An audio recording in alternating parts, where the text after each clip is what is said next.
रत्नागिरी जिल्हा नियोजन समितीमध्ये शासकीय तंत्र माध्यमिक शाळा बांधणे, बांधकामाकरता 1,22,00,000ची तरतूद 2024-25च्या जिल्हा वार्षिक योजनेमध्ये करण्यात आली होती।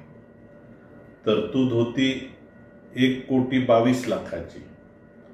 प्रत्यक्षात कामांना मंजुरी दिली गेली 1,72,00,000ची, म्हणजे 50 लाख रुपयाची अधिक मंजुरी दिली गेली। ही सर्व कामे मंजूर करताना 73 लाख रुपयाची कामं रत्नागिरी तालुक्यामध्ये आणि 99 लाख रुपयाची कामं राजापूर तालुक्यामध्ये। एकच काम रत्नागिरी तालुक्यामध्ये 2 काम 73 लाख, राजापूरमध्ये एकच काम 99 लाख। या पद्धतीनं ही कामांची मंजुरी दिली गेली।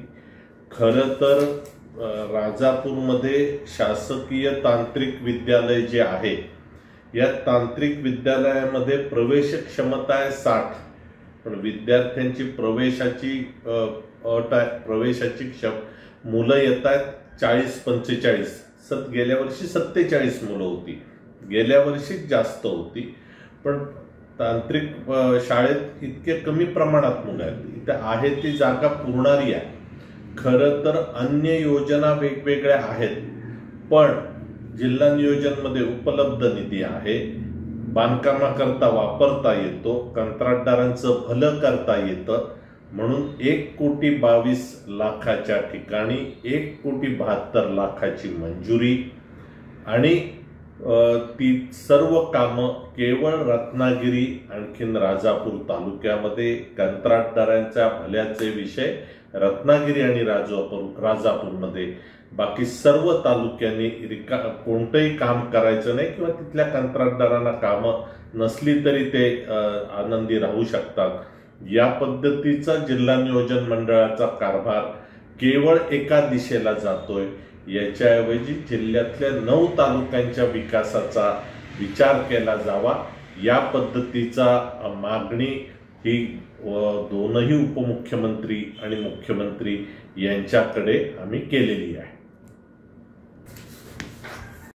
रत्नागिरी जिल्ह्यामध्ये उत्तर रत्नागिरी या भागामधील तालुक्यांमधला वाढणारा अनुशेष थांबवण्याचं काम अर्थ व नियोजन विभागानं तसेच पशुसंवर्धन विभागानं करण्याची आवश्यकता आहे।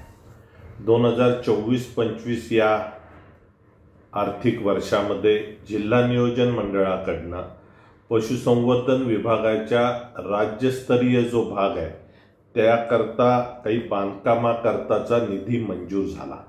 हा निधी मंजूर होत असताना 1,62,00,000 रुपयाचा निधी रत्नागिरीचा दवाखाना बांधायला आणि 36 लाख निधी चिपळूणचा दवाखाना दुरुस्त करायला, रत्नागिरीचाही दवाखाना दुरुस्त करायला, म्हणजे 1,62,00,000 रुपये रत्नागिरीत, 36 लाख रुपये चिपळूणमध्ये आणि अन्य 7 तालुक्यांमध्ये एकही निधी नाही, पैशाचा निधी नाही।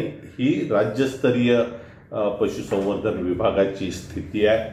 तर तसंच जिल्हा परिषदेचा जो पशुसंवर्धन विभाग आहे, इथे एकूण 21 कामं जिल्हा नियोजन मंडळानं मंजूर केली। ही कामं सर्व बांधकामाची आहेत आणि ही बांधकामाची कामं करत असताना अत्यंत चुकीच्या पद्धतीनं ती पशुसंवर्धन दवाखान्याच्या बाहेरच्या बाजूची रिकामी जागा ही जनावरांना पाडून तपासण्या करता असते आणि ती जमिनीचीच जागा राहणं आवश्यक आहे, पण त्या ठिकाणी पेवर ब्लॉक बसवले जात आहेत। 7-8 दवाखान्यांच्या अंतरामध्ये पेवर ब्लॉक बसवले जात आहेत, अशी स्थिती आहे।